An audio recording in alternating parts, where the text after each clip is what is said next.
मैं यहाँ सहराई सीना में खड़ा हूँ और ये गजा की पट्टी से चंद किलोमीटर के फासले पर है।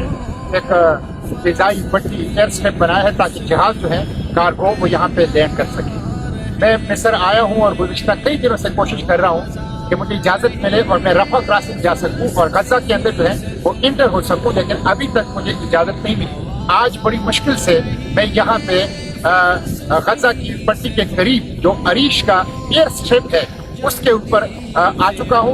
मिस्री हुकाम ने मुझे इसकी इजाज़त दी है और यहाँ पे मैंने पाकिस्तान से जो चार्टर तैयारा सामान लाया है उसको वसूल किया और उसे हैंड ओवर किया मिस्री हुकाम और मिस्र के रेफरी सेंट के। ये जहाज सामान के आए हैं, इसमें इमदादी सामान है, खुराक है, अद्वियात है, कंबल और खेमे, कपड़े हैं और पानी है।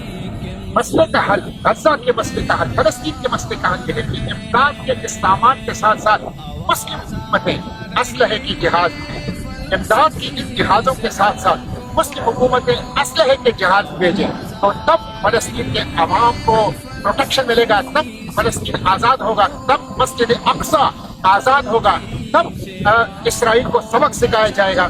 जब तक सिर्फ इमदाद के सामान आएगा और असलहे के जहाज नहीं आएंगे, जब तक सिर्फ इमदाद के जहाज आएंगे और असलहे के जहाज नहीं आएंगे, उस वक्त तक फलस्तीन का मसला हल नहीं हो सकता, फलस्तीन आज़ाद नहीं हो सकता, अल अक्सा शरीफ आज़ाद नहीं हो सकता। इसलिए उम्मत मुस्लिमा के हुक्मरानों को और उम्मत मुस्लिमा के फौजी सरबराहों को इस पे गौर करना होगा, इसके बगैर और कोई चाराकार नहीं है।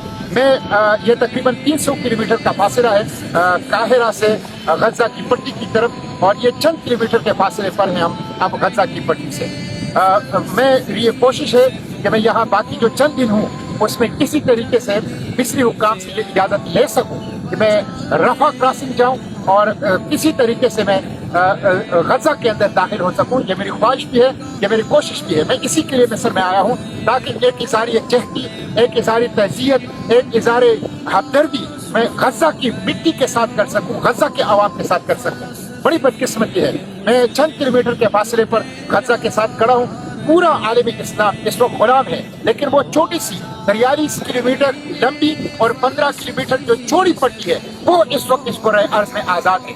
बदकिस्मत ये है कि मैं वहाँ नहीं जा सकता, जो कि इस्तेमाल में लकीरें खींची हुई है, वो लकीरें मेरे रास्ते के अंदर, हमारे रास्ते के अंदर रुकावट है। लेकिन मैं कोशिश करूँगा चंद दिन जो मेरी मिस्र के अंदर क्या है कि मुझे रफा क्रॉसिंग की इजाज़त मिल जाए और मैं गजा जाके पाकिस्तानी कौम की तरफ से उस मिट्टी के खराजी तहसीन पेश करूँ, उनके अवाम को, उनकी मुजाहिमत को खराजी तहसीन पेश करूँ, उनकी जदोजहद आज़ादी को खराजी तहसीन पेश करूँ, उन शहादा के साथ उनके पसमानदगार के साथ ताज़ियत करूँ और वहाँ के ज़ख्मियों, वहाँ के दुख के मारे अवाम के साथ इज़ारे हमदर्दी, इज़ारे ताज़ियत करूँ। तो मेरी एक कोशिश होगी, आप दुआ करें कि मुझे इजाज़त मिल जाए और मैं रफा क्रॉसिंग और गजा की पट्टी में जा सकूँ। अल्लाह ने इतने रास्ते खुलवाए हैं कि मैं चंद किलोमीटर के फासले पर गजा की पट्टी के ऊपर आ चुका हूँ। तो अल्लाह ताला की मदद होगी, नुसरत होगी और अल्लाह रास्ते खुलवाएगा तो इंशाअल्लाह मैं रफा क्रॉसिंग और गजा की पट्टी भी जा सकूँगा।